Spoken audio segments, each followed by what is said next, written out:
So, super stoked. I have Adam Singer here with me. SBG Atlanta, correct? No, I am SBG Ish? Athens. Athens. And Athens, Georgia. yeah. Yeah, yeah. And Philippe Gentry is SBG Athens. I mean SBG Atlanta and Beaufort. So we have a pretty big Right. Got it. presence. Got it. We got a good presence in Georgia right now. Man, you've been in the coaching game for like ever. I was like, because how long have you been in mixed martial arts, jiu-jitsu, the whole sort of scene? Yeah. Early '90s is when Yeah. we got into Jeet Kune Do, and we were lucky enough to have a Jeet Kune Do instructor who said, when you're in Athens and not, because we visit him in California. And he would say, Mm-hmm. when you're in Athens, you got to find a boxing gym. You got to find a kickboxing gym. You got to do Brazilian Jiu-Jitsu. So I really feel like we started doing MMA like 94, 95, like early. Right. How Wow. about you? How long have you been coaching? Man, so I've been training for 18 years and then I sort of started coaching like within my first year. So I've been coaching for Nice. like 17 and then I've had my own school for the past 12 years. And then the Nice. last like 2 years has been a really big, maybe like 3 years, a really big deep dive into like improving my coaching. When the world had a great little mini reset, I was like, damn, this Yeah. is a great time to get better at what I'm doing on the mat. So that's all I did in that time was just obsessively read, study all the other sports, things like that. Nice. Yeah, man. So So I did how that far? No, go same for it. way. So I'll get used to it. I'm sorry. Um, from day one, we were coaching ourselves because in '94, '95, there is no MMA. you know, and there's one BJJ coach in Atlanta who I didn't vibe with. So Hmm. we were coaching ourselves and we were I mean, luckily early in the process, I met a guy named Matt Thornton. Are you familiar with Matt? Yep, absolutely. And, it was how, how to apply the best ways to train from sports into what we were doing into martial arts was his like method and pedagogy and he got me into coaching and self-coaching and trying to always be a better coach really early. I was very lucky to meet Matt and Hmm. be in SB. Yeah, I remember just like when I was starting jujitsu, there were like all these articles from like the SBG, like Oregon guys, like about all the training things, like the three, like I don't know, the three eyes or something, Yeah, and like the I progressive I method, resistant. right? Yeah, yeah, yeah. Dude, I was deep in that as like I think that's just when I started to coach as like a blue belt. I'm like, oh, I should probably Google this at some point and see if Nice. anyone's talking about anything. Yeah, so I remember like aliveness. I was like, oh, that makes a lot of sense, all those things. So that's interesting because like, not a lot of teams sort of had coaching as being like a thing from the front as like an important thing. It was just like, the skill, like, hey, let's all be killers or whatever. But I noticed with a lot of like SBG guys that, it's sort of like the overarching philosophy is how to be a better coach or communicator is a recurring thing because like every SBG guy I know has like really great coaching skills. Like, Of I course. mean, it's just, you guys are unique, not unique in that way, but it has to start from just that making it a frame of reference for you guys going forward. I think part of it is because we all started before there was sort of I'll use curricula or syllabus or even Hmm. drills. I mean, there was think back to early '90s. There's nothing. There's no blueprint. You know, Hmm. everyone had these diverse skill sets. Everyone had access to different pieces. Somebody wrestled, or someone had a BJJ coach, or someone boxed, not boxed. Like we started in karate and wrestling and stuff. So we had to, you know, the good thing is we were training mostly alive, right? So Hmm. um, the coaching was always couched in sports.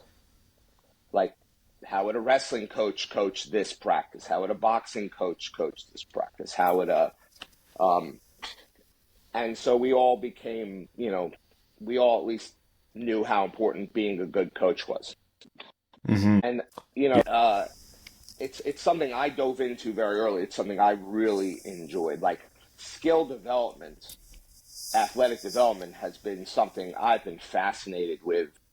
You know, I was watching the NFL draft in the combine when I was, you know, in high school because I was just it seemed so amazing that these athletes who were doing things I couldn't do could then be developed to play sports at a level that very few human beings can do. It was just fascinated me. Yeah, the combine. I remember, watching that, like, wow, look at this raw talent. And it was so interesting because it was also a thing where you would see, like, that there is still, you know, there's so much more than just the physical. Because there were guys who had, like, the sexiest numbers ever in the combine, but couldn't put it together. And it's always interesting. It's like, hey, is that just a them thing? Or did they not get a chance to have a coach who knew what to do next with them? You know, there's so many, you know, it's very curious. So many of them fail, and they are spending billions of dollars to figure it out, and they can't do it. And they poke them and prod them and talk to them and dissect them, and they cannot figure it out. And it's funny. I was having this conversation the other day. I retired from coaching fighting for a while. I didn't like it anymore. I was having a hard time finding a purpose in it.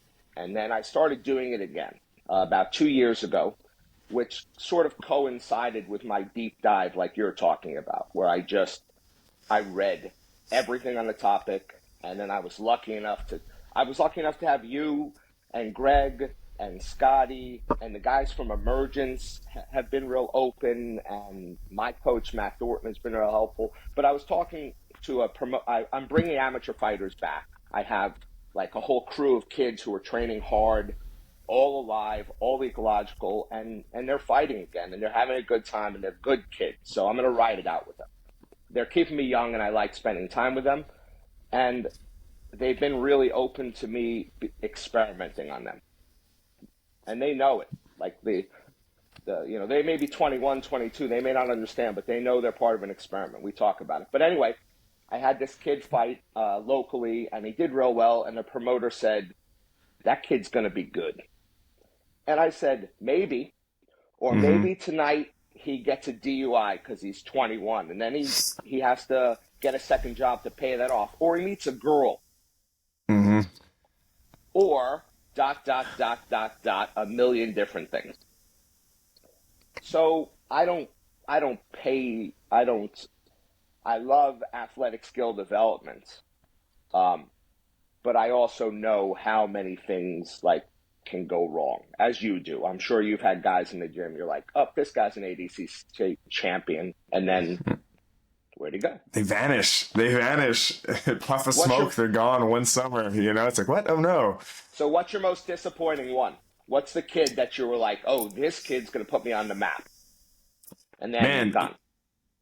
You know, it's always just been a challenge of them not getting their stuff together. You know, like you got to be a little bit organized. You got to pursue the opportunities. You can't just get them handed all to you. You know, then they're like, they never do anything beyond the local or maybe even the regional, or they never get. I'm like, man, we got to do the regionals, and then you know, just like that's always a frustration. Or like the guys who are just so athletic and like they're smoking everyone like immediately, you know, just because of that. But then like they get bored. I'm like, oh, how do I prevent the boredom? And I think part of that was the way training was. You know, it was like, hey, if I'm a mover and I can do this, I want to be doing it more. But you know, sometimes I suspect a lot of those just went by the wayside of the way practice went, because you know they wanted to play the game, because if they come from any sort of athletic background,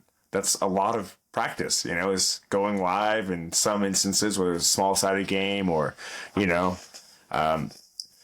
One thing you actually sort of mentioned, and it was true of me, is like we both had a little bit of a break. You stopped sort of coaching fighters, or, you know, less so, you know, and you had that mental space to dive in. I think that's a barrier for a lot of people, either because one, they don't coach full time like you and I, right? Or because they're coaching full time. Kabir, I don't coach full time.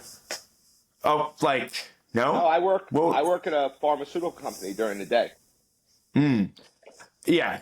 Yeah. I guess what I mean is like, even in that coaching sphere, you had a chance to like stop and reset. And I wonder if Oh like yeah. sometimes that's a big challenge for people. Is like I think of like school owners, you know, some of my schooler friends, like they never get to the coaching stuff because they're already on fire with all Right. this other stuff that's going on. And it's just interesting, but like it's hard to stop and like reassess. I think just Yeah. universally in life with like anything. Because what happens when you find out you're wrong? Because this is something that we went through early in our martial arts career, is that we were willing to accept that something that we were being told or something we were doing was wrong, right? And so coaches who put themselves, in the center are very afraid to anyone suggest that what they're doing is wrong. And if you start to read and you start to study and you start to see, and then you're like, uh-oh, I might be wrong, it's very hard to course correct. It's very hard to admit it.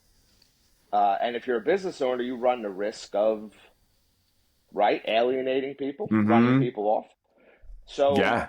so you say to yourself, people love to hit hand pads. All my hand pad classes are packed with all of the types of students, and they're hitting hand pads, and the music's on, and it's a good sign. However, I hate hand pads. I don't think they're valuable for skill development at all, maybe. I think there may be a couple guys on the planet who can maybe cross that barrier, make pads a skill development tool, but in general, one woman holding pads for another woman is not a skill development, and one fighter holding pads for another fighter is not skill development. So you say, I'm not going to do any more pad work. Now, you run the risk then of what do you replace it with, and do you start running people off? So now your alive striking class has half the people. And it's much more difficult to run and control and coach that way. Right. So why bother learning anything new? Yeah. Yeah. Because if you have something working, why? And especially because like took a lot of time for most people to get it to working, and it's hey, it's stable, it's whatever. Should I really shake it up? Because like that was one thing for me. I'm like, my school, like at the time I really started diving in, or even the time where I completely flipped my school to 100% just live all the time. Like I had a pretty successful school, things were good. And I knew going in, I'm like, I'm going to anticipate a reduction a little bit in my student base because I know I just did not a bait and switch, but I changed the product. Yeah. They loved Italian food, and I switched my menu to Chinese food only overnight. It's like, like there's going to be a natural like friction point there. And it is scary, let's say, for a business owner to think of. But yeah, sometimes it's like, it was a bold choice because I could see it much easier if I'm starting my school from day zero. It's super easy to go in and run with anything because there's no change. And we know just like people hate change, even change for the good, right? Because we just assume change is like having a negative connotation. Sometimes, something was broken and now we have to fix it. We could try and wordsmith it, call it an improvement or something, but like still they came for a thing and we moved the thing. Well, We moved the cheese. Yeah, because we are interested in athletic skill development, right? At every level in the gym, from the day one beginner and the 60-year-old, doctor, and the person that might compete in something, the 10%, if that. Yeah. And so we weren't always like this, right? Athletics, but everybody that comes into the gym to train doesn't necessarily care about their own athletic skill development. They just care about like sweating and community and things like that. And it's important that we don't lose that, even though now the workouts, they're a little harder. They're a little uh, if you're working like a pinning situation for 20 minutes, man, that's not super fun. Mm-hmm. And so we have to just be careful that our students know that athletic skill development is a part of making them better people, and it's better for the culture to keep an honest training floor and stuff. And there are ways that you can, if you're less if you need more time to get into shape, if you need more time, like we're not going to throw you to the wolves, Mm-hmm. but you grappling is the most fun part of what we do, and it is the way to get better at grappling. And so I think once the first group of students that were in the middle of this change came to accept that, nobody knows that there's any other way to do it. Right. So we don't have to Yeah. sell anything. And now all we sell is culture that pushes this methodology. So after that Yeah. initial inflection point, I think you had the same, experience as us. Is like, now this is how we do it, and it's awesome. I think one of the big things you sort of touched on is like, we can worry that, hey, if we focus on skill development too much, let's say, right? Like, does it ruin the fitness goal, the community aspect? But I think it just comes down to culture and communication, I was very happy to hear, like, that's a big emphasis. But I think culture has a really big impact on being able to adopt this stuff. But I also think adopting this stuff really influences your culture because, like, my room 100%. is super playful now. Like there's just like a whole different sort of environment for how people engage in practice. And I think people like it more. Like something I noticed is like some people started coming more often. They only came like once or twice a week, and suddenly they wanted to, come in that third or fourth time for a session. And like Nice. before, they were just like, oh, I come Tuesday, Thursday, it's cut and dry. But now like, I can make a Saturday. Let me sneak in Saturday.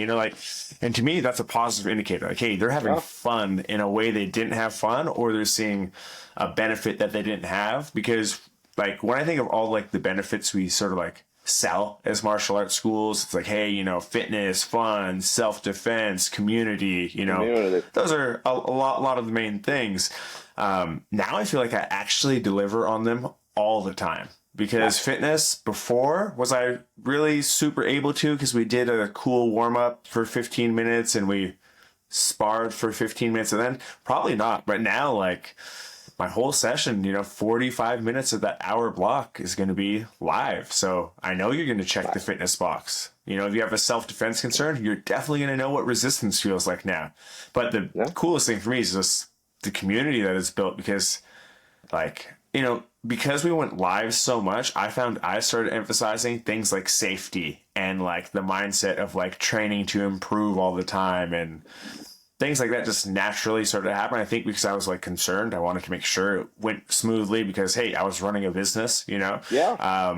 But then it really trickled into just having like such a healthy culture. I had a parent come in yesterday like, hey, at a lot of schools, I'm worried about my kid going in there. He had like a teenage son, but he was like, what's your mindset on like submissions and finish? I'm like, man, we get like nobody hurt here because we've like desensitized people to them. It's not a big exciting thing. Like, because I always think like if I only get to spar a little bit and I've never hit an armbar live in training, but I finally see a live armbar and that opportunity's there, I sort of have to snatch it because I've never even touched that. It's like, but now I feel like people are like, not deconditioned, but it's like, hey, this is normal to get an arm into extension. So let's chill, let's control, let's play that. And then because of that, man, everyone loves training a lot more. They keep themselves safe. They accept losing, I guess, because it's just playing now, I think.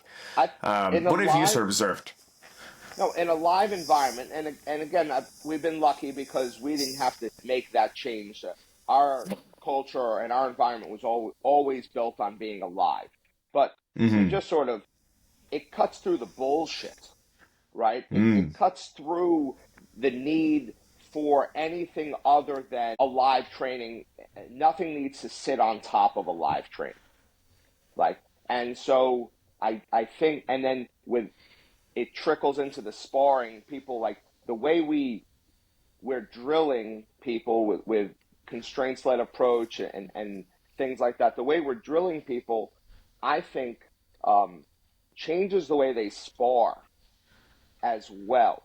And so I think and then when on sparring nights, people are getting with a lot of different partners. So I think everything is sort of gotten better. I think the culture has gotten better. The training culture has gotten better. The more alive we've gotten. When you say changes the way they spar, what does that mean to you?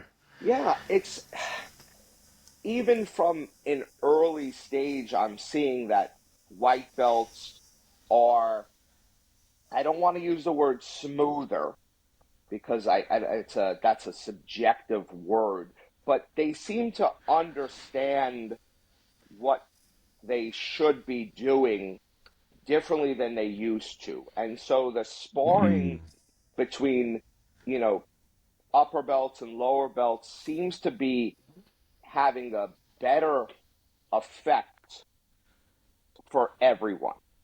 Like, I think the beginners are getting more out of it because they're not worried about what moves the upper belts are doing to them.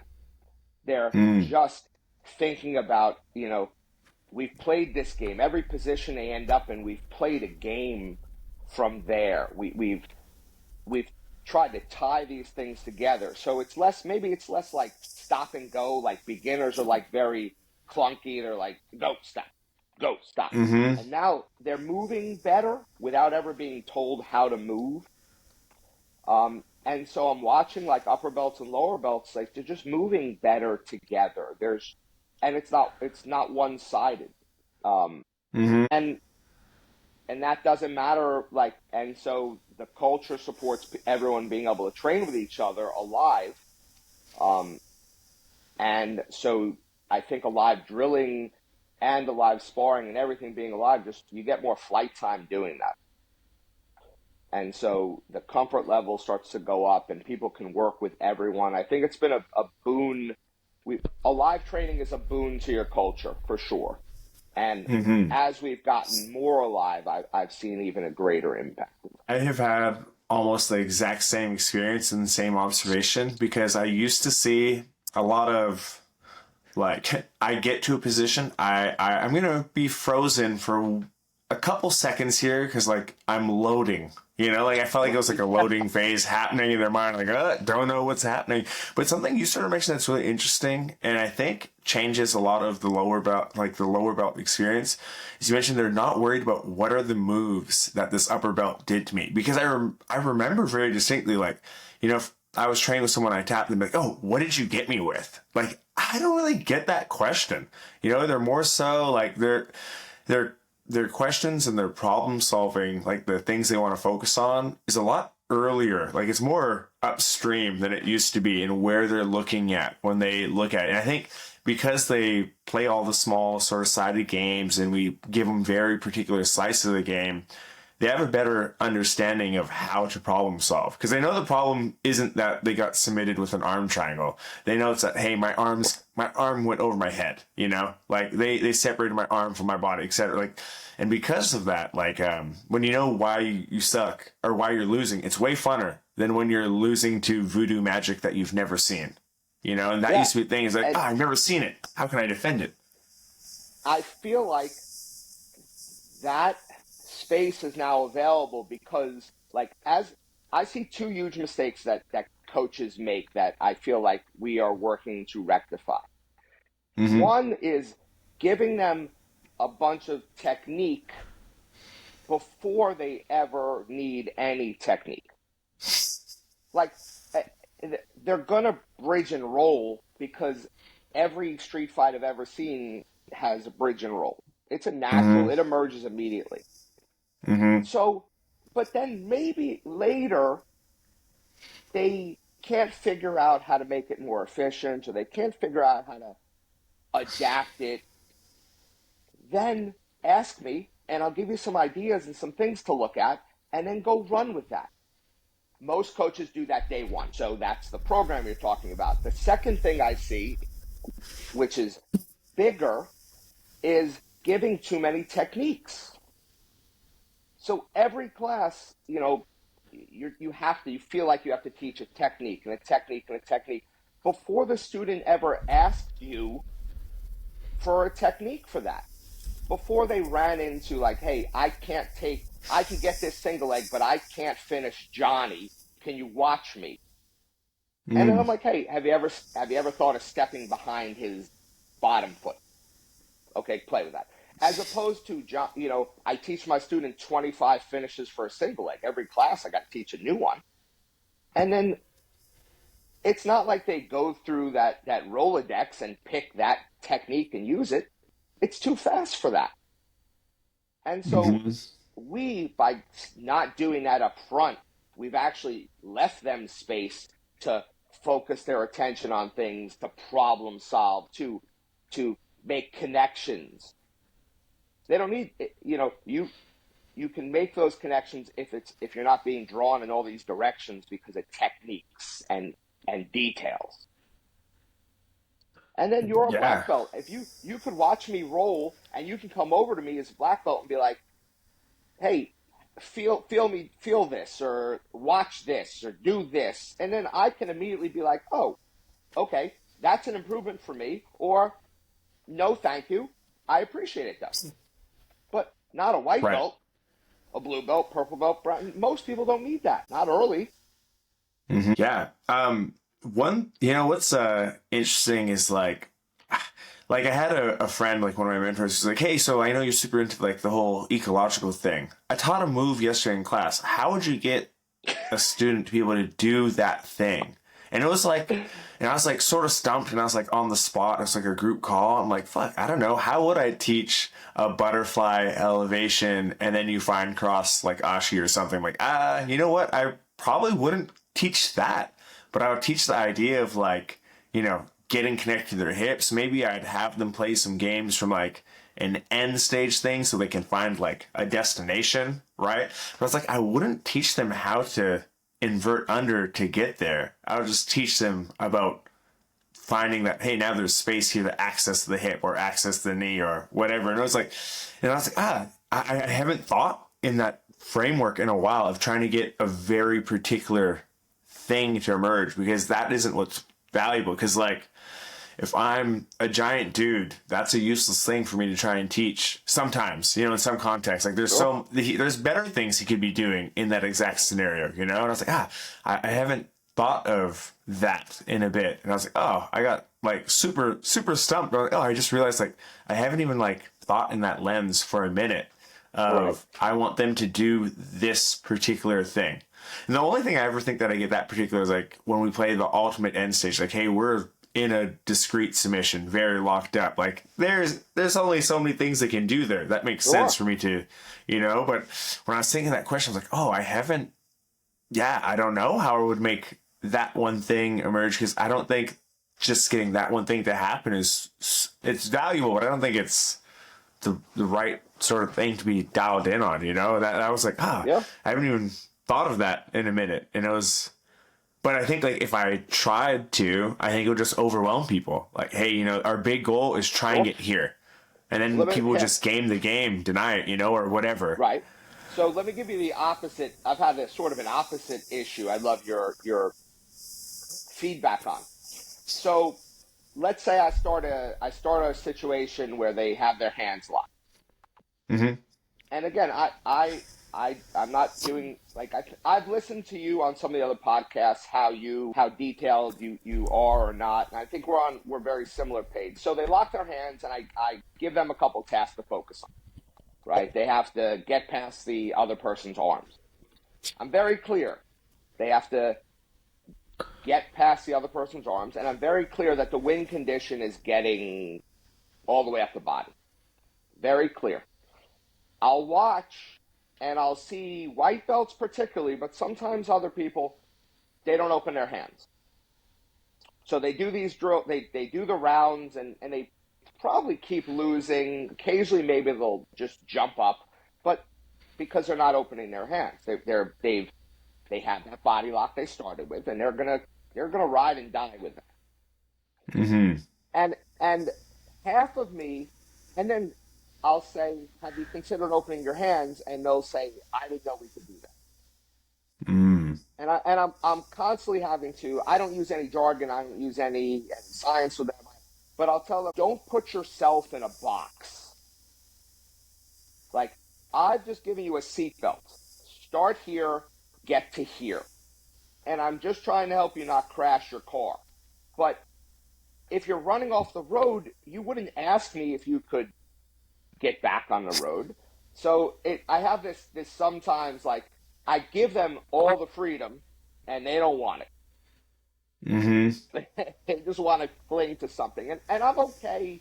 I had gotten, I'll use the word angry, early in the process. And now I'm okay because I realize they're keeping their hands locked. Some of them are keeping their hands locked because that's the invitation they're getting. That's the, and I hate the word affordances, but I do use the word invitations with my students sometimes. Mm-hmm. I mean, I think it's not jargony and it makes perfect sense. But have you found that, like, you'll set up this, you're like, oh, there's a great drill. I use the term drill, but it's games, whatever.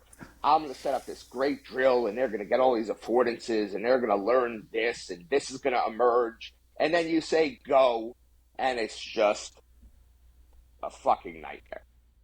Oh, always, always. It has to happen.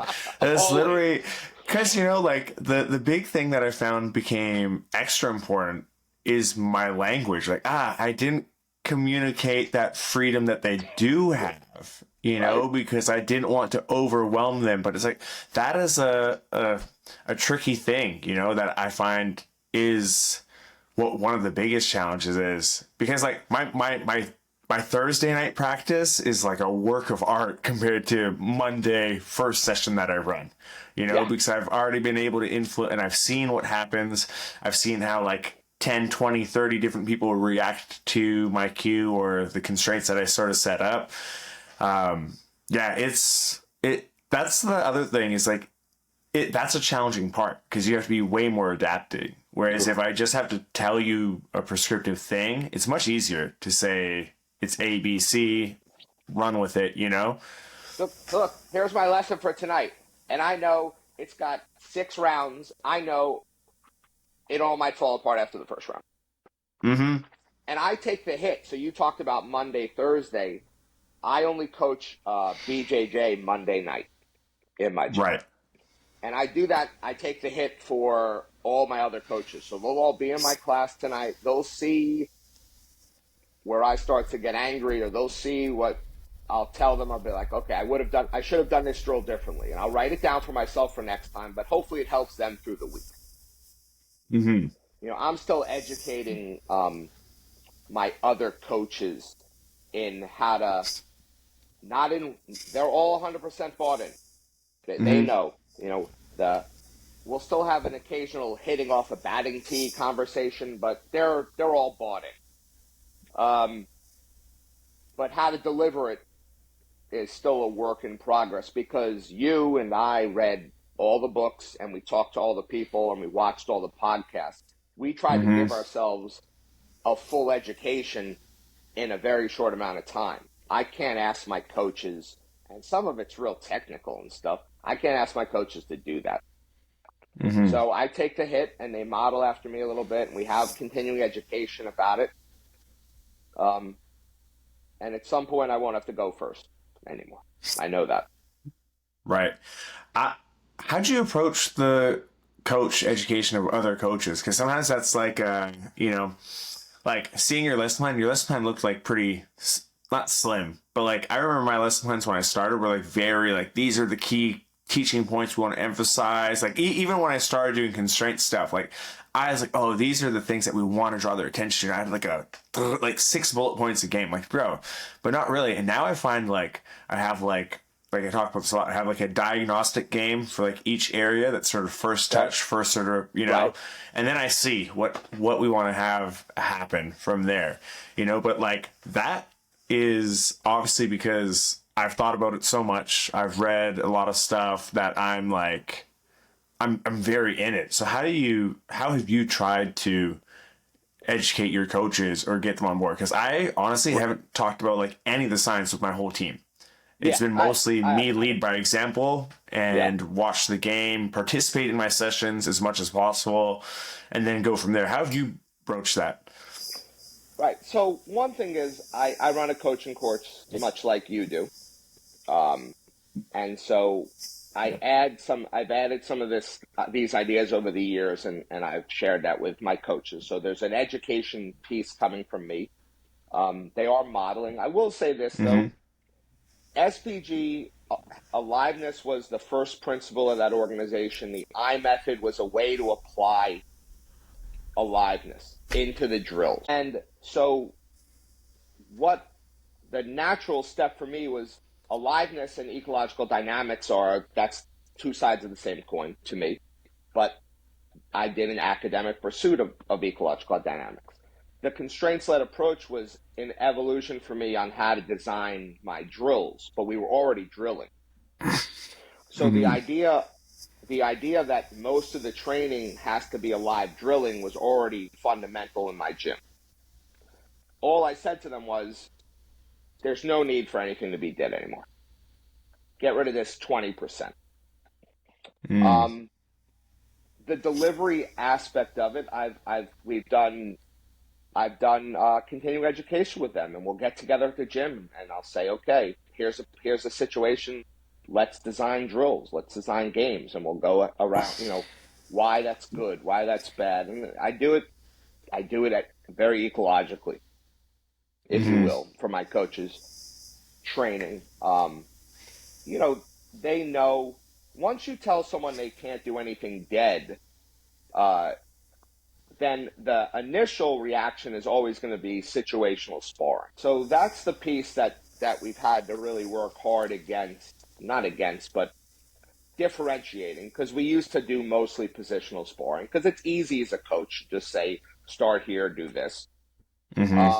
So they know that at least, and some of it's language, and we're working on, like when we're having these exercises, they'll say,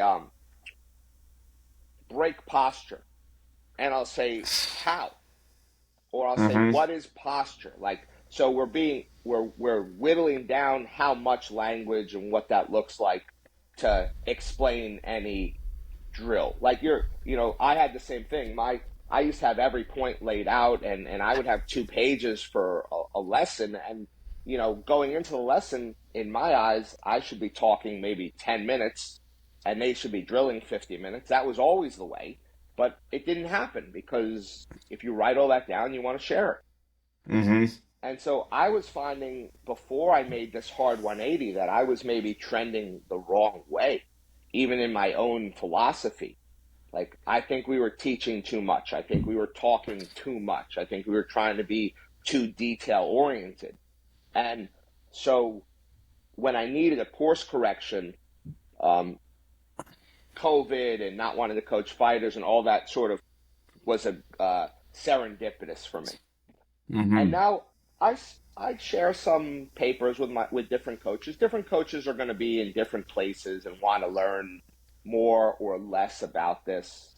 I don't think you need to know anything about the science of any of this if you accept the first principles of why we're doing this for skill development versus any of the other things we could be doing. Right. One thing, yeah, go ahead, sorry.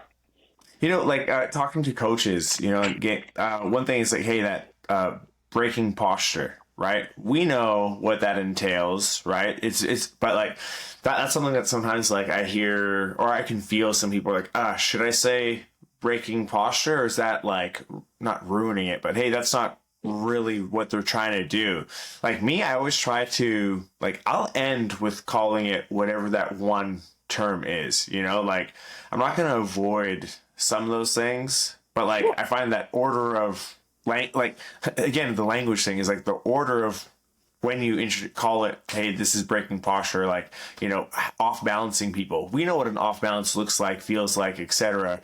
But it's hard. It's very tempting to just say off balance because we have an assumption of knowledge, and I found that was one of the main things we had to work on is you can refer to it as off balance, but you better really not show them, but explain what's an off balance. If you make a person take a step, if you make a person move their head base, you know, like things like that. Sometimes it's easy just telling them how. So I say, off balance them by pushing and pulling with your leg. You know, pull on that like why not? So break their posture by pulling with your legs is better than break their posture. Right. Because people don't just, and so that's been do you have coaches teaching this method in your gym? Yes. So for us, we run all of our youth programs this way too. So like I have them doing that with all of our youth. And yeah, all of our coaches all teach this way. So every class on the schedule, I have people coaching this way. So for me, I actually now don't coach a little, but I only run 4 sessions a week.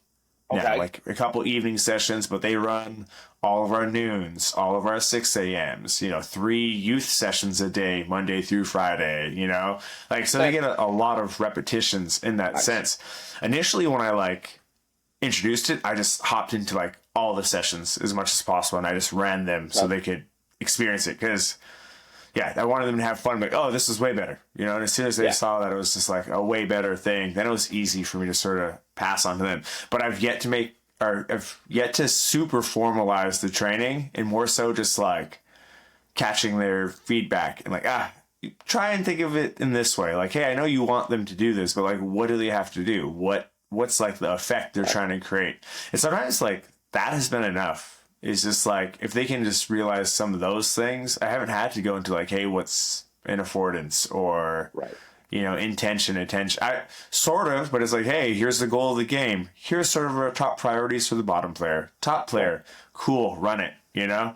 And it hasn't been hard. And then when I watch the sessions, I'm like, oh, that's great. Some of my guys will still want to sort of like share potential solutions, you know, which I don't think is wrong. Like, you know, if we're playing like a supine versus standing, boom, bang out a tripod, a sickle, or whatever, you know, like, you know, the classic sweeps. As long as you explain what you're doing and not how to do it, which is a interesting distinction, I think, sometimes when you think of it. It's like, hey, aren't those almost the same thing? Yes and no, you know, and I think that has probably been the main thing I've worked on with my coaches, because I want to make it as easy for them to communicate comfortably. Right. And if I can just like, hey, if they want to demo it, it's cool, but you're just talking about what's happening to the partner when you do this. You know, this tripod sweep, check it out. We've blocked both feet. Boom, driving the hip. You know, this one, again, we block both feet. We drive the hip past the base. You know, like, so it's been, for me, that's been what I've been trying to help them with, because I don't want them to be like, oh, I can't show anything. Like, you know, like, or, because that makes it unpleasant. I don't want it to be unpleasant, because if they're not having fun, being confident, they're gonna leave their awesome personality on the table because they got caught up. You know, like all these things that already made them awesome coaches. Yeah. I think one worry they had was that they weren't gonna have the space to coach anymore. And when I showed them, and I'm like, just watch me on Monday night. Like, I am having to walk around and coach the whole time. So when the buzzer rings, I got like a minute and a half, 2 minutes to get you back out there. And then I have to walk around and help every group all the time. I am coaching more, but I'm giving less answers now. And I'm saying, hey, you know, are you looking at, you know, whatever it is, you know, have you considered this? Are you looking at this? How did that feel? Like, hey, just keep breathing. Whatever it is, I'm coaching all the groups, as opposed to sitting there watching them do reps, which is not something we did a lot of, but it's still 10% too much. Right. And now they get that they're going to have to coach more. And I think they like that. I think that's what they wanted all along. I agree. You know, like they don't want to be a master of presentation. Because that's like, it's cool, but it's like there's no instant thing that happens for them. Whereas now when I'm coaching and I'm providing feedback while people are playing the game, or I'm asking questions to them and I can see them thinking, like, that is, I think, the natural thing that made us want to coach. Is we did a little bit of conversations on the side where we were watching people train and we helped the person move the needle, and that was super like gratifying for us. And then we like went into like pure presenter mode, not pure presenter mode, but you know what I mean? Totally right. And now it's just like, cool, you get to do the thing that you thought you were going to do, which is coach. Yes. You know, and that's awesome. It feeds back to what you were talking about with the questions that they're asking. I don't want to answer questions like, do I put my foot here or here? Like, come on. Like, we're wasting each other's time. You could ask me much better questions than that. I know a lot about a lot of stuff. Ask me about the new Spider-Man, for fuck's sake. I don't want to tell you where to put your foot, or should I grab here or here. The other day, someone asked me, do I gable grip this? And I said, how the fuck do I know if you gable grip this? I'm not Dan Gable. Figure it out. Like, come on. Like, and I talk to my upper students like that when they ask dumb questions like that. But now the students are asking about, you know, hey, you know, I put my foot here and then I fell over. So like it's like strategy, like, you know, I'm trying to get up from, or whatever it is. You know what I'm saying? Preaching to the choir. But they're asking questions about the process of jiu-jitsu now, and mistakes that are happening and failures. But they're not asking, should they put their foot here? And it's opened up much more enjoyable questions. You know, I coach more MMA than I coach BJJ. Like, Rory thought that this would be a whole like striking, and it was funny because Scotty talked a lot about grappling also. So maybe because, you know, you're primarily a grappler and stuff, but those strategy and tactics questions were always something that fighters asked, you know, and now I love when white belts and blue belts are thinking about, you know, why did I do this? Why did they do this? I think one of our goals as a coach is we want to, like, all of your best athletes that you've enjoyed working with were naturally engaged learners, right? But now I feel like we can just create that. At least that's my sense. Like, I have white belts a month in who are asking like awesome questions that I wish people would ask me, rather than what can I do better. They don't ask what can I do better in that broad, you know, like those type of questions post around. It's like, man, I can never stop you from X. You know, it was really challenging for me to ever control the distance here, or to ever, you know, what, like, man, just a way better question. And I think it's way better questions because they get to interact with way more problems. Like that they see as problems. Everyone is their own coach. Like, I have that, I make that clear in my coaching course, and I make it clear that ecological dynamics, constraint-led approach, really emphasizes that you are your own coach, and you are directly coaching the person you're working with your body and your actions the whole time.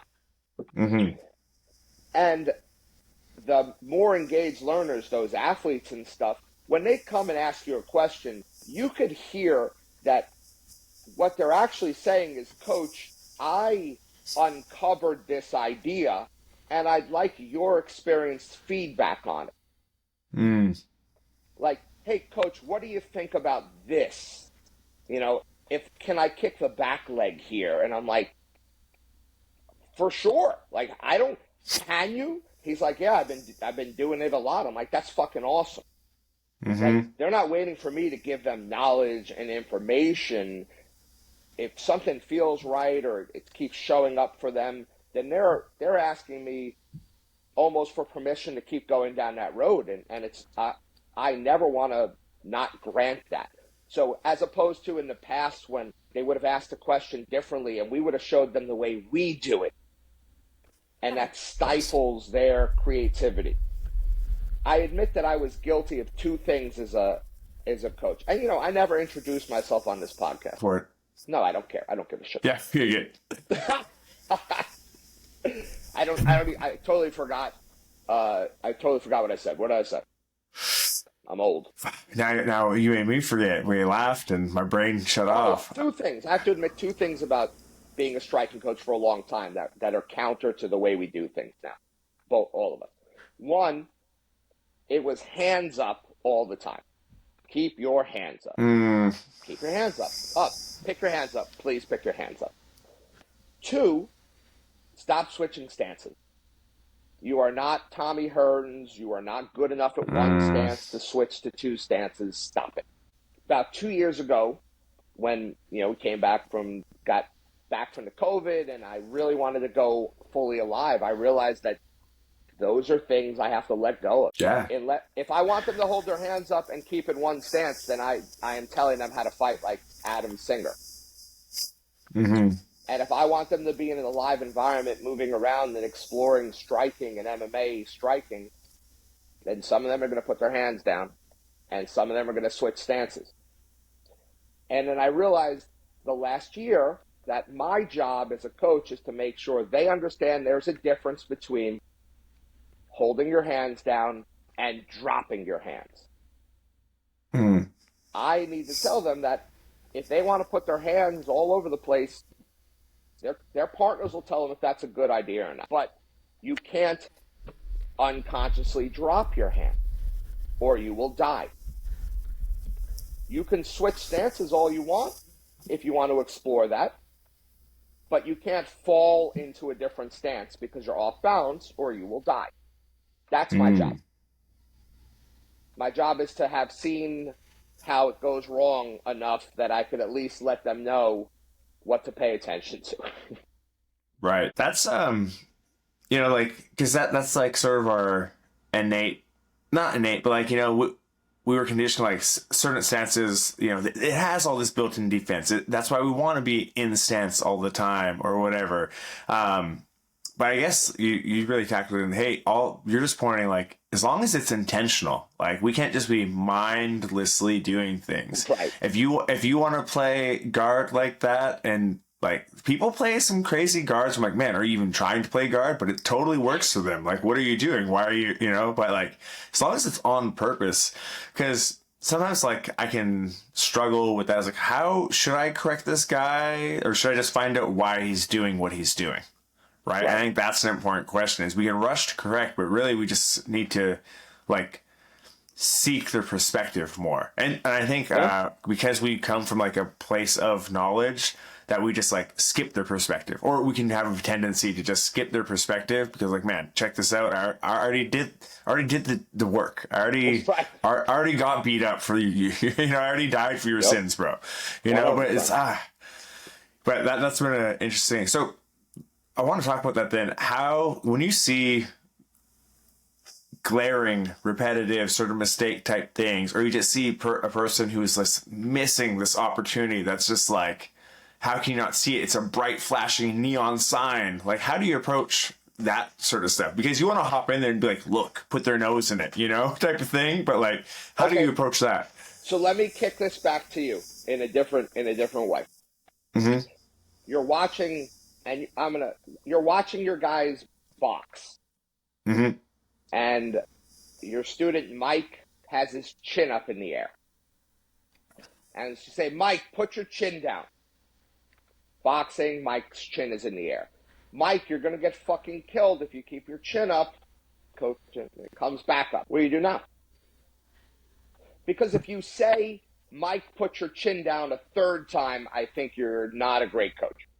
And I've said, Mike, put your chin down 100,000 times in a practice, 10, 15 times. But coaching is not telling.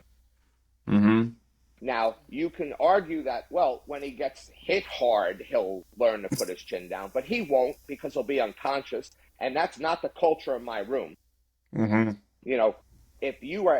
I was on a striking podcast and you were asking me how I approach a live training in a striking room, right? Almost 100% alive, minus some safety concerns, with very little head contact. Answer number one is culture. Everybody in that room needs to know why we train this way and how to protect each other, and that your partner's safety is more important than your own safety. So, but back to the question, what do you do now? Mike, put your chin down. Mike, put your... Yeah. My inclination would be to make his attention be to like the distance, or like, just being more mindful of their partner's weapons would be where I try to target them, because they're not focusing on their own chin anymore. So maybe it's distance, angles. I don't want to say, hey, occupy the hands, or, whatever it might be. But I think I would have to shift it that way, because he doesn't care about his chin, because he's focused on you. That would be my snap decision, is where I try and focus him a little bit, Okay. What if you put a hacky sack under his chin, told him to keep it there, and if it falls out, you kick him in the ass? Yeah, totally. But when they fight, they don't have a hacky sack. So I wonder if that does it transfer over. Does it transfer over at all the first time? Biting a shirt. This is another trick. But they don't even wear a shirt when they fight. So does that transfer over? Chin up is a incredibly strong, not to get nerdy, but chin up is an incredibly strong attractor weld. Right. Chin moving away from scary stuff is a pretty strong attractor weld. Yeah. So yes, I have no problem helping my students with ideas, and almost all of them are, I can go back to a fight and point to, in striking especially, I can go back to a fight and say, hey, like we were watching the fights. I watched the fights the other night with a bunch of my kids, a bunch of my youngsters who were either fighting or training hard MMA and stuff. And they were able to see the drills that we do. Like, they were able to watch, like, why do we do a drill we call two hands? Why do we push and hold? Why? Like, they were able to see it. And I think that goes a long way. So now when they're asking questions or they're doing something, they're making mistakes, I have no problem saying, hey, right now you're not getting hit with this, but you saw Cruz get his head kicked off, right? So I'll do it that way. My newer students, I don't, I'm not too worried about anything like that. But my more advanced students, when I'm watching them make mistakes because I have the eye, there are ways that I'll get around explicitly telling them. Because I don't want, I hate that I have a student who, if you asked him, like, how did you develop this style, he would say, I like Sean O'Malley. Right. And I want to kick his head off his shoulders when he says that, but he's doing some really good shit. Not Sean O'Malley, but Sean O'Malley's doing some good shit too, but my kid's doing some good shit. He's fought with that style 3 times already, so I got to bite my tongue. And if he's in practice getting popped because someone has picked up the rhythm, then I have to, that's my experience dies 25 years. I'll say, hey, change up the rhythm. And he knows what that means. So globally, I think I'll help more than locally, or macro more than micro. I don't want to micromanage anyone anymore. Yeah. And it just seems ineffective to micromanage, because like, I feel like you then have to really assume their comfort with certain tools and like things that they want to use in a certain instance, where that's like a hard thing. Because man, my coaching at like live competition has changed a lot, because I realized, like, man, sometimes I say some shit and they weren't feeling any of the things that I thought they were feeling. Like, I thought that was the arm there where they really should have just doubled down on triangle choking this person. But I totally thought they could blow that guy's arm off. And, after the match, I can see it in the athlete, like, oh, I just went with what you said because I thought you knew, but they trust you, right? Because we build that trust in the room. Like, that's not, that is no longer the ideal cue. Like the thing to focus on. That has been the next sort of evolution, is how do I coach in the live competitive setting? And how have you actually, what's your evolution been? Well, so, in a live room built on fundamentals, and then we can have a discussion about fundamentals, always leads to the most personal freedom. It means that every student can be effective and look totally different. It means that some of my students are guard players and some of them are not, and everything in between. Some of my strikers want to be Sean O'Malley. Some of them want to be whatever. But fundamentals and a live training allow that to happen. As far as coaching, I probably used to be a joystick coach in MMA. My brother probably was too. And what you realize is most of the things, like, I'll give you an example. I'm sorry if I'm like, just let me bounce it here a little bit. So a guy, you'll hear a coach after the first round, the kid will come back and he'll be like, I need you to double jab more. And my feelings on that is, if you guys practice double jabbing for this whole camp, and he didn't apply double jabbing right off the bat, you don't have to fucking remind him about the double jab. You have to say, why isn't he double jabbing? And the answer is because he's not picking up something in the environment that he was picking up in the gym that allowed him to double jab. He's not seeing the invitation. And we may be seeing the invitation sitting on the corner, and we may be screaming, double jab, double jab. But we're either behind, right? Or there's a reason he's not double jabbing, and we have to adjust. So that has changed the perspective. So now if a kid comes back to the corner, I won't say, you got to get off or you got to double jab. I'll say, what are you seeing? Why are you not throwing your double jab? And then I might say, hey, the 2-3 is open. Pay attention to that. But also, we've done a much better job with this new crop of fighters, making so that the drill, we always, my MMA practices were very, they're very positional sparring based, and maybe sometimes they were a little too decomposed. But now, now that I'm drilling them better because it's all got to be alive, a drill is a nice slice of the game. It's not too decomposed now. It's just simplified, the right level, so that I had a fighter lose the first round, and when he came back, I just said, push drill. And when he was fighting, we were just yelling, push, push, push. He knew what that game was. He knew what to pay attention to. He knew the components of it because we warmed up with that every round for 8 weeks. So that's helping me corner. I don't corner BJJ. I've done it a little bit. Rory does it a lot, and he has some methods, and maybe eventually you guys should have a podcast about coaching kids. But that has changed for me. The understanding of what I can really do and what I can really affect in the corner and during the fight has changed for me. And the being self-aware enough to know that I can't just scream someone into doing what I want them to do. Like, if you ever hear, I cornered Rory in a UFC fight where all I yelled the whole time was hands up, chin down. Because it just felt like the one thing he couldn't, if he did that, he'd be fine. Right. He knew everything else he should do. But my brother's chin was not perfect in the UFC. And I figured if he just kept his hands up and his chin down, he'd be fine.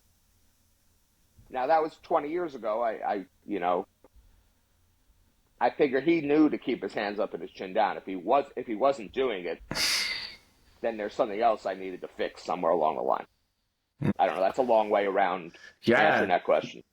No, but that's that one thing you sort of talk is like, how often do you name your drills? Like, do people know? Like, because you talk about, hey, we do a push drill, 2 hands, or whatever your sort of like core things are. I don't name any. I only have like one drill that has a name. It's the drill we start every practice with, right? What is that? What's that called? It's top, hand, and head. It's like a basic wrestling engagement game. Okay. We want to be winning at the hands and the head. So top, hand, and head. Boom, ready? Let's go. We start 1-on-1, forehead to forehead, playing for advantage at the hands and the head. Go. That's like every day we start with that. So like that's the only named thing I have. But you saying that really makes me think like, should I be naming? And so globally, sometimes I have a name. What I use is the term shell. And so to make practice run smoother, I'll have 4 or 5 shells that I can say. Offense, defense in my gym is a shell. Mm-hmm. And I'll say, all right, offense, defense, offensive shot only, punch, pin, go. They know what that drill is. Mm-hmm. Like, that's language that I have. Now, that's not a strategic type piece. That's for organizational purposes. Then I have a few drills which there are strategy, tactics, ideas, let's say. And so those will have some names, but sometimes they're just like I have a fighter who he wants to fight first and third. He wants to use his jab so people overswing back so he could go last, first and third. Mm-hmm. And so to help him, and he's asked for it before, I created a first and third drill. Mm-hmm. Now, if he keeps doing that drill and he keeps getting better at first and third, then when we fight, if he comes back to the corner, I can remind him. I'll do it before the fight, obviously, but if he comes back to the corner, I'll remind him, hey, first and third drill. Right. He knows what that looks like. So 2 hands is Ilya Tapora's game, right? Getting someone backed up against the cage so he can throw with both hands, which is rare to land in MMA. Most guys are one hand. But this is 2 hands. So we're watching a fight the other night, and as soon as he drove Volk back, Tapora went right into 2 hands, and he knocked him out. And one of my kids looked at me, and I'm like, that's... So I'm not getting cutesy with it. That's the answer. More of it is an organizational thing for me. But if I go into practice tomorrow night, and I'm like, all right, ready? Push, hold, enter. Then they know what that drill looks like. And the thing I've done with all of my drilling, I'm sorry if I'm talking too much. I really didn't mean I love it. This is the goal. One of the things I do with all of my drills, especially the stand-up drills, is to allow them to expand the bounds of the drill and increase the risk scale, if you will. I guess that's a term we use, scale, but I think of risk. I'll let them increase the risk as they are skilled enough to do. So I'll lay out the shell and I'll say offense, defense, offensive shot only. Mm-hmm. Beginners know what that means and what it looks like. And then I'll watch it. And even though it's offense, defense, I'll see the defender is swinging back occasionally, like adding a little counter piece. Or the defender is using his jab to monitor distance. He's making it more representative of that slice. I allow that to happen so that they really can apply these ideas under more pressure. And now I could also have a class with beginners and people gearing up for a fight, and it's 100% a lot. What's your average session? Do you split on levels experience, or do you split based on like a goal? How do you do that? So I've always been a big believer that, I am running an amateur fight team, and I've always been a big believer, and it continued in the pros, but I'm sorry that I'm going to say I've always been a big believer 3 times in allowing anyone that wants to work to train with the people that are getting ready for fights and stuff. Like, I had a lot of pros and guys fighting in the UFC and guys fighting and winning world championships that did some of their rounds with some lawyer that showed up every fight team and could give them a decent round, give them a scrappy round. So I try not to find slice. So I have my foundations program, then an all levels program, and then an advanced program. And what the difference is just risk and intensity available. Right? So the foundations program it's very gamified, it's very simple, here's like, we've talked about this, I think, like, break their posture by pulling and clearing their arms, and you try and stand up, go. Right. And in the all levels class, the guys who have spent more time sparring and at risk and are getting ready for fights and stuff, I want them to have space to explore a little more. In BJJ, my all levels class, I want if a black belt ends up with a brown belt, then explore the drill a little more, scale it up a little more. I may be just telling the group that they should isolate the arm, like that's a win condition, but go, go a step further, see what happens, see if you can convert that into something to score. And I think it's a natural evolution in CLA and applying ecological dynamics is letting your students have some freedom to scale up or down a little bit. Does that make sense? Yeah. What do you think about that? Man, I used to have a real hard on for the game is within these constraints. You guys are off task, but I'm like, you're not really off task because that is where this will flow. If you guys scrambled both back to your feet and it was supposed to be seated versus standing guarded, but that's what happens and just run it. As long as you're not going to hurt someone else or, whatever, like, I think you got to run it because that was where otherwise everything they did to get up was nothing because they never got to finish and see the last little bit of data that'll let them know, hey, should I have stood up? Because they won't know if they should have stood up if they never, guys, back to, Right. That has been something I've been working on because I have a lot of juvenile 16, 17, 18-year-old blue belts and purple belts who have started our youth program. It's I gotta let you run because you guys can run. You guys have already been training, run with it. And all of my sessions are actually all levels for my jiu-jitsu program. It's nice. All white through black in the same room. Nice. Partly because I think to be able to touch someone who knows what they are doing, if you think back to being a white belt or a blue belt, that was you learned so much, right. You felt and you got to together. Mimic. We're all together more than we are apart. It's one funny. Thing you meant. Yeah, I was going to say, just to answer on just to finish this topic off, my drills get less constrained throughout the practice as people's brains start to. So by the fourth round, it's very open.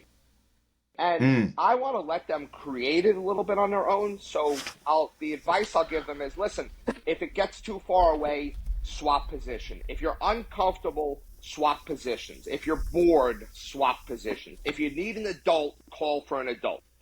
You are all adults.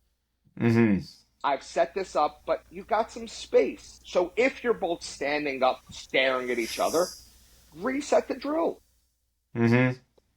And so it allows, even the newer people to contribute to their own education, if you will, their own development. That's interesting. I don't quite communicate it in that way, and I think if I did, that would that's something I would like to implement because it just sort of happens when two guys get excited and then they play and it's awesome and everyone loves it. But I don't encourage them hey, if you can add one more step or one more engagement on top of it and it's still valuable, run it. And it's funny because I used to think back to when I used to run our comp class and we were a lot more traditional drilling.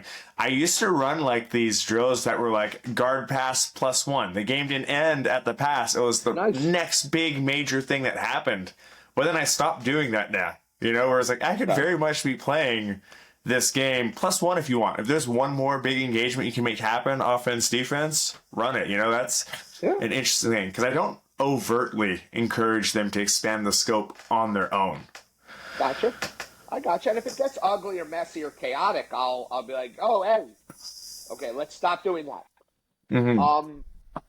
But I'm always trying to be careful about decomposing too much. And I realize whatever I start with, if I consider the intro piece, the precursor, and the suffix, if I consider them, maybe I even have to let them enter.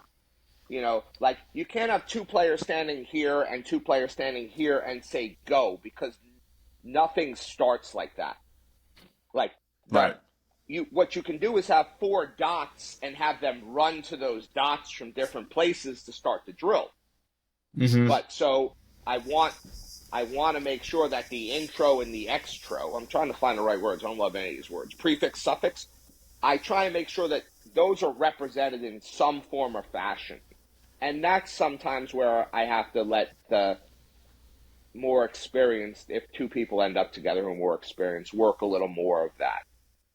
Mm-hmm. Yeah. Striking, if I take that out, they end up sort of finishing, doing what they're doing, and looking at each other, because no one's punching them in the face at the end of the drill, and no one's forcing them to move away. So we got to make sure that happens. One thing you sort of mentioned earlier, we were talking about, like, you like to have, or you totally see it as valuable. Hey, when the fighters are working with the guys who are definitely not the fighters, who are not in camp, who are not preparing for something like that. I hear that story all the time of like in jiu-jitsu, you'll hear guys who won like 7 of their 10 world championships training with just white and blue belts in the middle of like Ohio or something. And it's like, but what they were doing to do that is they were just constraining themselves to maximize touches and play and whatever. And we've seen and heard that, I know Shanji Rivera won a lot of his world championships in Ohio training with white and blue belts and his brother, or right. I was talking to Bruno Malfacini, he won most of his world titles coaching all day with just white and blue belts. Damn, but we, it's now I get it, how you can do that in a room all the time. Because, I used to try it when I was coming up. Hey, obviously I was training way more than a lot of my partners. So I'm only going to try and get to this thing or make this thing happen. I think one cool thing is now you're sort of teaching your students to train like that too. Everyone gets that benefit that before you could only get when you were way better than your partners. So you forced yourself to do these things. Now they're just always forced. To really engage head on with that. Yeah, and there's a time where the hobbyist or the body has to step away from the serious person, right? Mm-hmm. So tomorrow night I have a guy, it will be his last hard practice. He will be wearing small MMA gloves. He can't spar. I wouldn't spar around with him. Mm-hmm. Because he has to hold back, or I'll get beat up, which I don't want. I'm too old for that shit. So there are some practices where I'm like, fighters, choose your partners. Mm-hmm. And they're not choosing meats because we don't have that culture, doesn't exist. They're choosing the guys that they can go faster and harder with, that are going to go faster and harder with them. But for the majority of the time, there's something we can all gain from each other. But that's why I might have to let an experienced guy take one more step, even with a less experienced person. The less experienced person doesn't know the difference between their arm, it ends up in a... But the advanced person then can get a little bit more out of it. We don't want to over-constrain if we're going to ask people to work up and down. That's how I see it. Mm-hmm. And they know culturally that nobody's there for their own skill development. Nobody is there to be used for your own skill development. Yeah. Right. The room rises or falls. I'm more worried about how are you helping your partners develop skill. Mm-hmm. Because if everyone has a bunch of partners that are worried about the other person's skill development, the room grows much faster. Right. One thing I didn't really pick your brain on is when you think of practice design, how are you designing your activities? What is your thought process that you like to run through? So I have to give credit to, a lot of you guys who are a little ahead of me with the idea of playing the whole game every session. Mm-hmm. I definitely used to be more focused. Now I've expanded how, even if it's just a concept that runs through the lesson, it might be that, but I'll go from more to less usually, but I'll play the whole game every time. Every rep is alive, but some are continuous and some are swapping, and some are King of the Mountain, which I stole from you. It's doing as much jiu-jitsu as possible, doing slices. Occasionally, we'll start, pin, limb. I'll go submission, limb, pin, guard, standing. I'll design just games that work out. Or I'll go, open guard, chest to chest, to the limb. you know, Mm-hmm. and sometimes it's starting them there. Sometimes that's the focus. So that's how I've been doing my BJJ practices. My MMA practices, we play the whole game. So I set it up usually in terms of 5-minute rounds with a minute rest, and they know the majority of the drills and the shells, and so we'll play MMA. We'll play from out. I always play the game. I think you talked about this, but in BJJ, I might do that. In MMA, I'll think, okay, what's the game today? It's like sprawl and brawl, or Mm-hmm. cage wrestling, or counter wrestle fuck, or Mm-hmm. wrestle fuck, or whatever it is, and I'll design a practice loosely around that. Right. And sometimes a couple rounds of warm up in each area. They're games, obviously, but a couple rounds of warm up in each area. The higher risk stuff or the more open stuff in the middle, and then the more closed stuff usually near the end, just because of fatigue and safety. My MMA practices, um, uh, I run unlike anyone else runs, but I'm gonna keep that one for right now. I'm just going to Perfect. put that Yeah. out You, there. Put that out there yeah. for our second discussion. I want to Uh, talk about it. It's not a secret, but it's not for the end of this podcast. uh-huh. One thing I am curious about, you say in an MMA session, you'll do like a 5-minute game, Yeah. right? And a minute rest. So how does that look? Because that's a long time. Like, not a long time, but like, there's so much, I think for me, when I'm thinking of a practice design and I expand the time limit out that far, it's because there's so much variability. And I assume that's why, partially, is that 5 minutes is so much can happen when we're using all the tools all the time. But are you doing So, that to match length, or for what's your logic there, or thought so process rather? match length is part of it. Mm-hmm. Um, if it's a 5-minute cage engagement, or a 5-minute grappling engagement, or if I say, okay, start grounded against the cage, work up, pay attention to attacking the head, get your partner go, then they are going back and forth, and there's some resetting. And in a lesson, an MMA lesson, I call it, where it's all Mm-hmm. levels, then they can slow or speed up as needed. A lot of Mm-hmm. the shells that I use will switch roles in the middle. So Got it's it. like, or every 30 seconds, switch offense, defense, or, you know, you're transitioning from standing to ground, and so there is time to slow down. The the 5 minutes, people have to build up to it, but they can modify it as they want to. In my practices, if we're not getting ready for something, I use 5 minutes because that's what an MMA fight is. Mm-hmm. And every drill I put together is a slice of a fight, and so um, but if guys are getting ready for fights, then we put in a lot of 3-minute rounds too, because that's what the amateur rounds are, and I want them Right. attuned to that length of time. Mm-hmm. And so there's mixing and matching going on. In BJJ, I play anywhere from a 6, which is a 3 and a 3, Mm-hmm. up to maybe an 8 for a game or a drill, maybe. The less, like, I'm doing mount stuff tonight, and I'm not going to ask them to do an 8 and an 8 because it's miserable. But if they were playing Yeah. open guard, you can play open guard for 8 minutes where you swap every time someone's ass hits the ground or they get Yep. tasked. Mm-hmm. So I'm trying to pay attention. One of my foundations instructors came up to me the other day, and he's like, why 6 minutes? Because Greg suggested 3 minutes, 1 minute, 3 minutes. He Mm-hmm. said, why 6 minutes? And I said, well, what's the problem with 6 minutes? He's like, 6 minutes can be really a long time. And in that lesson, he had like half new people. It was a pinning style. Mm-hmm. And so for the new people, it was a little bit brutal. Yeah. And so I said, listen, then change the times according to the context. Like, go ahead. Like, I have empowered you to adjust the times as you need. Don't Mm-hmm. make them too short, or people won't get to settle in and start to learn.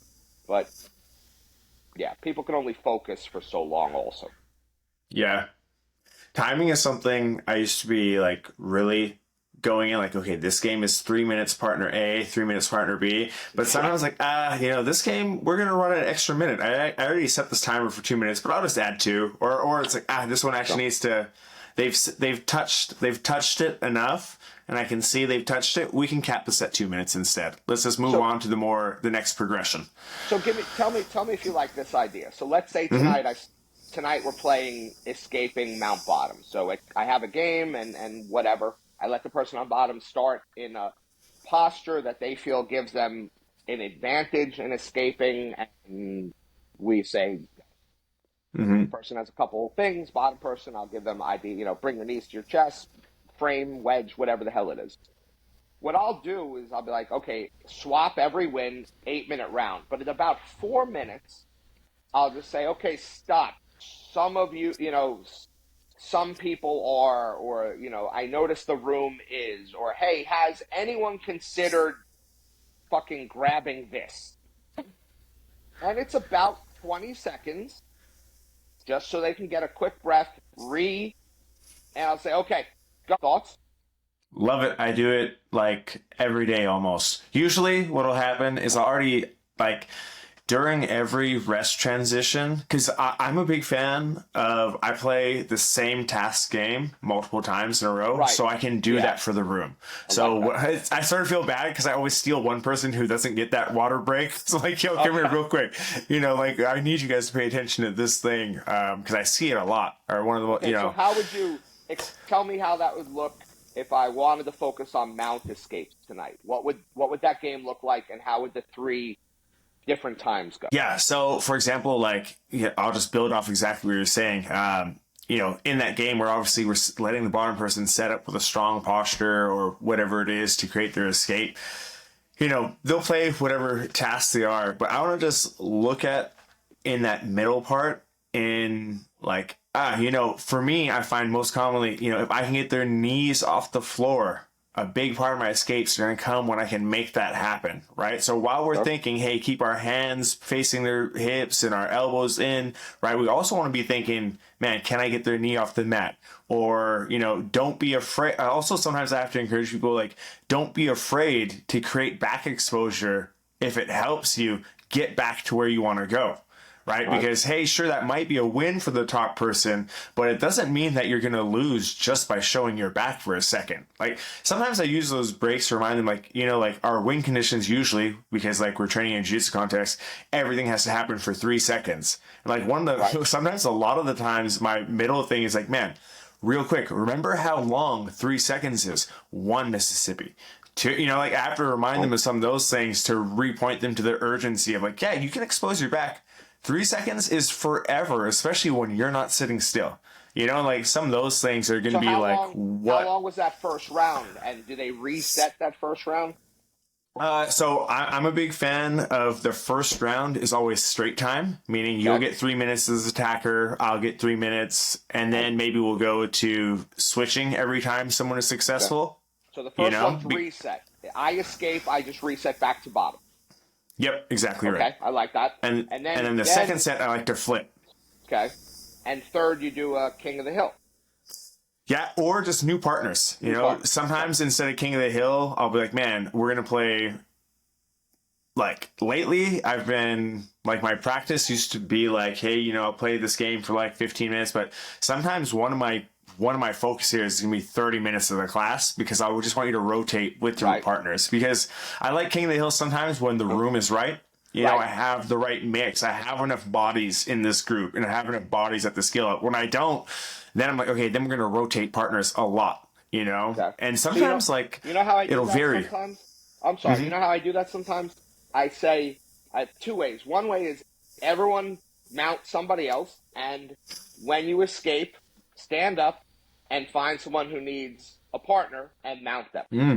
And then it's I'll do it 5 or 6 minutes and they're just running around mounting new people. And people will go with, some people will stay away from other people. I mean, if your culture's strong, everyone could do that together. That's one way. The other way I'll do it is make 3 groups. So group 1, mount group 2, and group 3, you're outside. And now Right. every time group one stays on their back the whole time. And they're just constantly getting new people to jump on them. And then the second 5 minutes, they're on top. The third 5 minutes, they're on top. So you get 5 minutes on bottom, and then, however quickly you're finding new partners and stuff. So Yeah, those are like, I love that one. okay. Yeah, we play with that on, like, I find I do that the most when it's a smaller group. When I don't have enough variability in partners, like, so for example, like, that's something I bust out like at like a noon or a 6 a.m. off. I'm like, there's like 7 people here. How can I best maximize these 7 people? Well, Adam, you're going to be in the middle for 5 minutes straight. New partner every 30 seconds. We're playing this game. The top partner shuffles to the next station. And then, I'll set it up in that way. So, like, I like that. I think this is an important thing, is this recognizing, like, how can I maximize useful touches? And what does that look like in a different room, in a different skill, and even in a different focus area? Because sometimes for, like, some games, me introducing huge variability in partners isn't the ideal scene. Right. But like in others, like, we're doing like a sort of straight foot lock, like leg entanglement thing. That was a great one for me to rotate partners, because it didn't really matter if the other guy was big or small or skilled or unskilled, because you want all that variability in how they interact, because you're just trying to maintain attachment, because that was the goal of the game, So I think that's probably like one of the biggest like levers you have as a coach, is how, like, your activity design is one thing, but the way we deliver it and the way we get the group to engage with each other during it is like a huge multiplier. That's why sometimes when people want like the list of games, like, what game should I play? It's like, cool, yes, you do need activities, but the way you make it work in your room is the real thing. Because we could have the best games, but if I make you just do it with the same partner all class, did you get the best out of it? Maybe not. Or when the fuck did this become about, here's my game, I'm playing these 3 games, and ultra, like, written down, like the Monopoly fucking instructions, like, here are my games, critique my games, and then people thinking they could watch the class do a game and make any guess. You only know if the game worked or didn't because they either are doing the tasks or trying to do the tasks, or it looks chaotic. But it's always messy.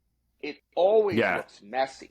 Like, if we do any kind of drill, especially in striking, I'm like, listen, this is going to be messy. Don't expect to pull this off more than once or twice. But when did this become about who can, like, we're fucking Milton Bradley here? That's how it feels like sometimes. It's ridiculous. But back to your point about partner switching and stuff, the only caveat that I've had to introduce is sometimes I have to word it like this. I say, if you want a new partner, go get one. I'm going to give you 30 seconds, because there are groups of people in your gym who they'll only come if they could work with that one person. And that may not last forever, and they may not last forever, but we should work with them and try and get them over that. That's our job. I mean, that's what a good culture does. And so sometimes I'll have a night like that. I'll make groups of 3. I'll just be like, okay, in top, bottom, out. And this way at least they get 2 looks, because looks are important. That's what you're talking about. We take looks for granted in striking and MMA. We can't take that for granted.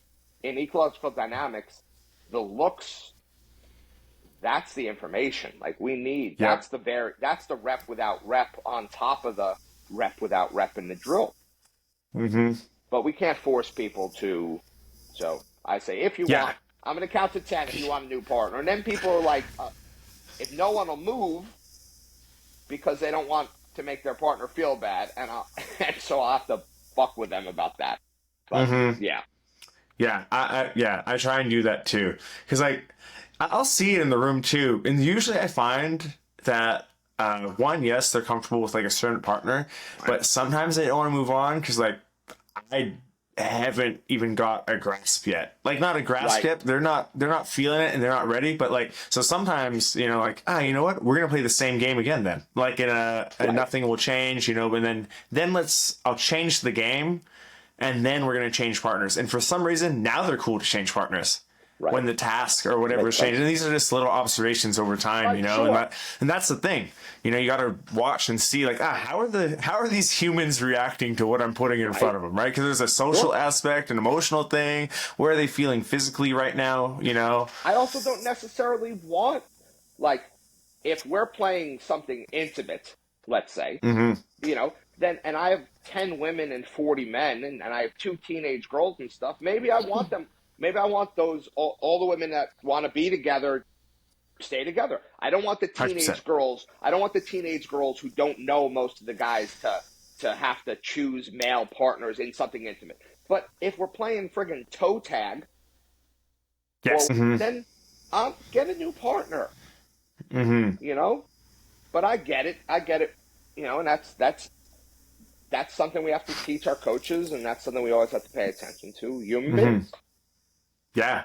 Well, one thing about that is like, that's why my like first drill, I do the same first drill every day, because I can use that to make everyone touch more people in class than they would normally touch, because there's a comfort and there's a skill that they're developing here. There's like a thing that they know they can sort of do. So yeah, I'll go with this guy and then that girl and then this person or whatever.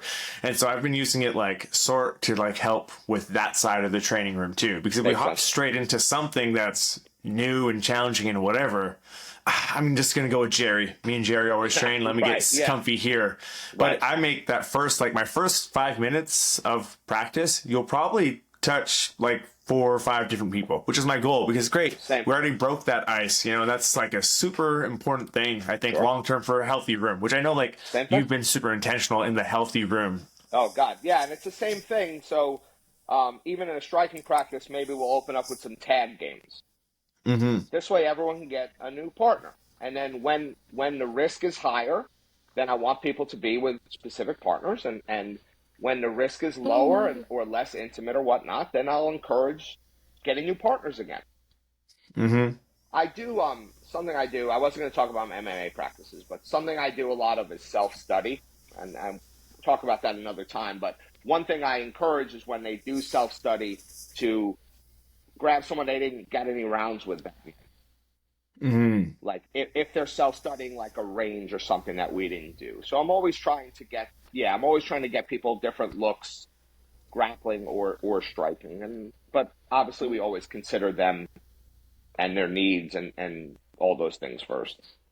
Yeah, because like at the end of the day, one thing, our biggest responsibility is to make sure that we can facilitate a positive training atmosphere for everyone where they're at, you know. 100%, because the one thing we both know, the one way you can't develop a skilled athlete is to lose them. Yep. And I still consider my 60-year-old BJJ students my athletes, and we're still 100%. It's still about skill development for them. But if they get hurt by some moron or something, can't help them. So all these books and all these things, I'm not reading those and doing this study for 4 MMA fighters and guys who compete in Naga, 4 or 5 times a year. I'm doing this for the middle and everybody. The middle 80. Middle 100%. 80. I consider them my athletes. And when I'm reading a book about, developing for professional athletes, I'm still considering, how do I apply this to, I don't have a Jerry. How do I apply this to Jerry? How do I apply this to Joe? Because they are the ones that need me to be as good a coach as possible, because the top 10% or 20%, Pareto, however you want to do it, we talked about this at the beginning. More coaches suck, and more coaches get results because the right person walked in their room and not because they are worth a shit. And the thing is, look at those coaches and look at all the people that walked in the room that they fucked up. Yep. It's survivor bias. We think Coach A is great because Forrest Griffin walked in their room and he was a world champion. I never had to tell Forrest Griffin to do anything. All we did, we sparred a lot, and we got him a lot of partners, and occasionally I said something intelligent. But more of it was me saying, hey, Forrest, you got to take today off. You can't go to the boxing gym today. So it's like I want to apply the same knowledge to the 80% because they're the ones that need it to get Mm-hmm. better. Yeah. Sorry for that rant. No, I am like very passionate about that. It's like one of our Nice. core things we teach all of our instructors, because like we think of like the middle 80, like in terms of like, we as coaches, we're super attracted to the bottom 10%, those who are struggling the most, Yep. and the top 10% who are just like magicians, and it's so fun to Yeah, watch them do sure. anything you say, you know. But walk over there and you're like, hey, do this, and then they do it, and you're a great coach. I'm such a yep, good yeah, coach. exactly. That's my nice little pat on the back. Makes me feel loved. Right. But yeah, that's a super important thing. The 80% are most of your mat, and they're flailing around, and they're like doing everything is messy and wrong and stuff. And then you go over there and you suggest something, and they don't even come close to trying that and stuff. And then we're like, oh, we suck as coaches. Like, no, Because it's hard to see the impact in that. Because like they're sort of serviceable. You know, for the most part, they're serviceable. They're not exceptional. You know, they're adequate. They're doing the thing. You know, it's like, oh well, and it just doesn't catch our eye. But really, that should be like the main thing. And it's cool to hear that you have like a very similar mindset. Man, Adam, I feel like you and I could talk forever about coaching. This is sick. That was awesome. Yeah, should we cap this one here? Yeah, that's perfect. I think it's a perfect place to do it. I had such a good time. I have definitely learned a lot from you. Just reading what you write on that horrible place and watching your podcast. This community is cool if you are open to it and you do the work before. Like there's some reading I think you have to do before we could have a discussion. But you've been great. Greg has been great to me. Scotty, the emergence guy, is like anyone I've reached out to, and so I really like that. So thank you for this conversation. Yeah, thank you so much, Adam. Because like it just helps people understand that there's so much variability in approaching it and engaging it and developing it. And if we can share a little bit of coach journey, coach mindset, I think it just makes it way more approachable for people to like. I just want more people to be thinking about coaching, period. I don't care what they're thinking about or what they're trying to do. Let's just get a dialogue running. So thanks for helping me do that today. I appreciate it, man. That was awesome. Let me stop this.